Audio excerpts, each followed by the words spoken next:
Bonjour, je suis Jean-Yves Arrivé, psychologue, consultant RH et coach. J'ai envie de partager aujourd'hui avec vous quelques astuces si vous vous trouvez face à ce qu'on va appeler une erreur de casting.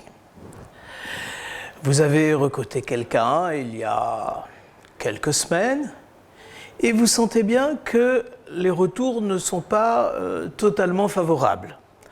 C'est ce qu'on appelle les signaux faibles. Ah oui, c'est pas mal, mais la personne ne nous donne pas totalement satisfaction. Ok, alors, est-ce que c'est encore possible de rattraper la situation? Ou est-ce qu'on doit se séparer? Eh bien, parlons-en, grâce à ces quelques astuces. Première astuce, vérifions si le processus de recrutement a été respecté. Est-ce qu'il y avait une fiche de fonction bien claire qui précisait les missions, les rôles, les compétences attendues? Et est-ce que cette fiche a été bien partagée avec le nouveau ou la nouvelle recrue? Deuxième astuce. Et si vous faisiez un constat d'étonnement avec la nouvelle recrue? Est-ce qu'on a été clair avec lui ou avec elle? Est-ce qu'on lui a bien expliqué ce qu'on attendait de lui ou d'elle? Est-ce que son environnement, son manager, ses collègues sont toujours à l'écoute, lui demandent son avis sur ce qu'on pourra améliorer, etc. Troisième astuce.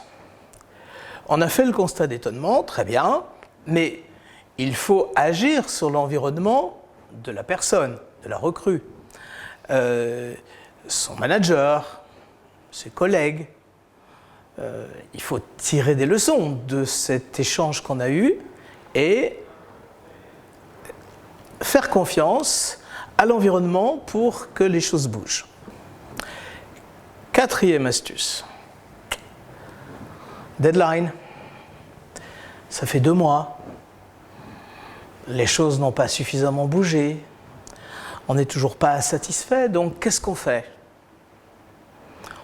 On réunit la personne, son manager, son collègue ou sa collègue, et là, on décide que on veut un résultat clair, on veut des compétences sans faille, on n'a plus le temps.